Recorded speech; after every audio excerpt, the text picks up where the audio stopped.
Brouillard, froid, vent sec chargé de particules poussiéreuses souffle sur la ville d'Abidjan, capitale économique de la Côte d'Ivoire. Ce vendredi 3 janvier, contre toute attente, l'harmattan a fait son apparition dans le district d'Abidjan. Ce matin très tôt, je crois que j'ai constaté ça à environ de 4 h du matin. Il y a un vent frais qui me frappait et je me suis levé et en même temps sur le champ, j'ai constaté que c'était l'harmattan.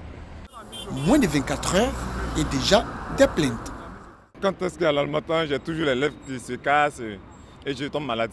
Ce matin, j'étais un peu faible, j'étais un peu affaibli, j'étais trop fatigué. Je savais que c'était le temps, c'était par rapport au changement de temps, tout ça. C'est casse-casse, ça m'a fait toucher même. Ça m'a fait toucher, voilà, mon os, ça m'a fait mal.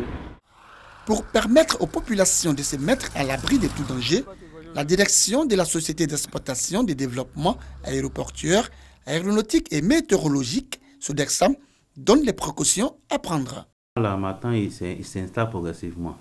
Il s'est installé sur la partie nord depuis quelques semaines. Alors, il est arrivé aujourd'hui sur la partie sud. Et il est normalement de manière théorique, il peut durer jusqu'à fin février, début mars. Au niveau d'abord de la sécurité routière, étant donné qu'il y a des fines particules de poussière dans l'air, cela réduit de manière considérable la visibilité, surtout le matin.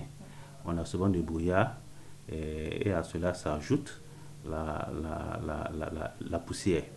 Alors cela réduit de manière considérable la visibilité. Donc les automobilistes sont invités à allumer leurs phares, à rouler doucement pour éviter des accidents malheureux. J'ai vu les populations à prendre des dispositions idoines pour éviter les maladies et également pour éviter les accidents.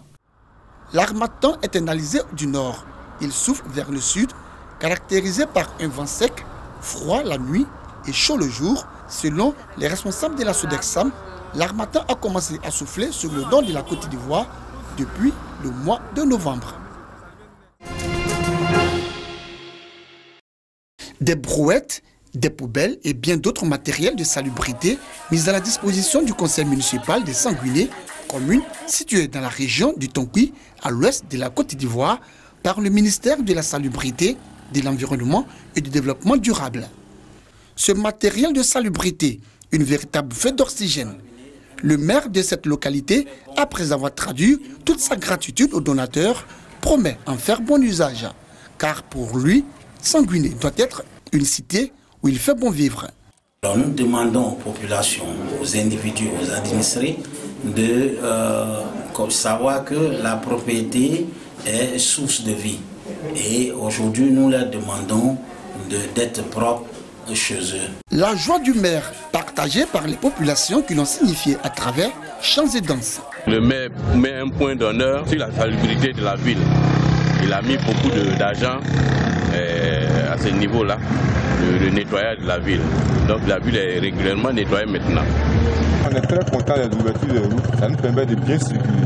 Nous sommes des Sanguiné, on se débrouille pas mal, on se débrouille un peu. Bon, Sanguiné est devenu une ville comme les autres villes de la Côte d'Ivoire.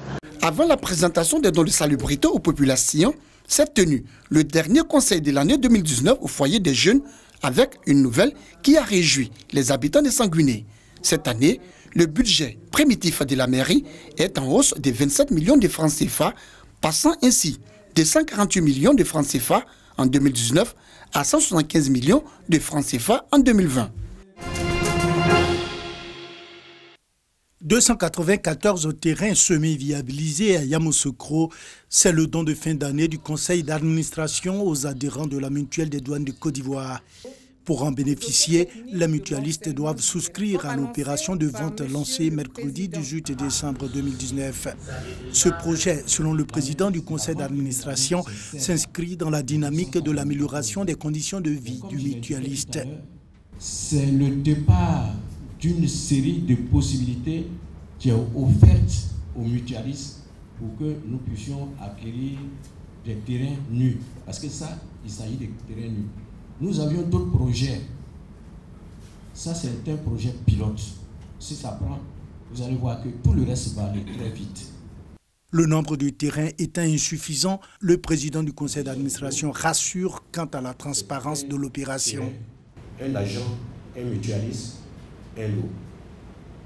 Pour l'instant, on s'en tient à ça, étant donné que certains évoquent déjà la question du nombre de lots disponibles et la population que nous constituons. Nous sommes une population de plus de 4000 agents. Le directeur général adjoint des douanes a salué la détermination du PCA et son équipe qui a permis de faire aboutir cet autre projet de la MUTSI. Il a expliqué que l'immobilier est un investissement sûr.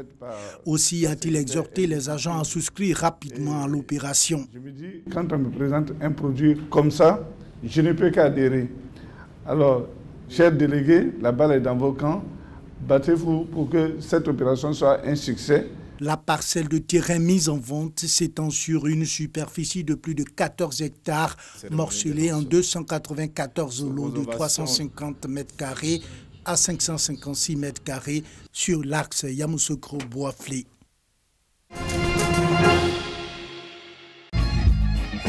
Ce n'était que partie remise après le rendez-vous manqué de la veille. Alpha Blondy Diagué est sur scène à la place Alassane Ouattara de Fekese-Dougou. Ses fans ont répondu présents à l'appel.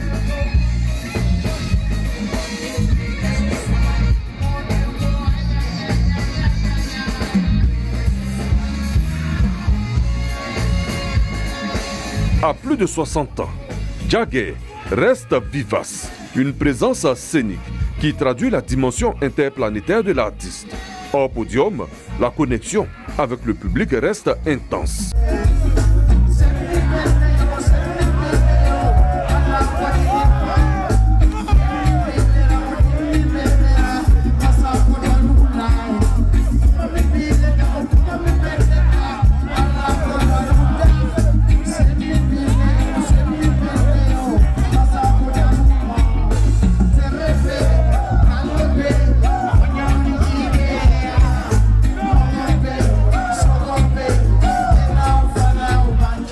Que dire de ce public qui a bravé 2 jours durant les heures interminables de la nuit, faites de froid?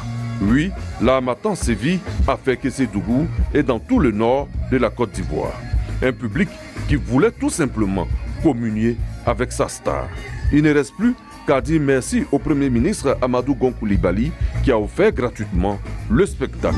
Faut pas mêler à vos actes criminels.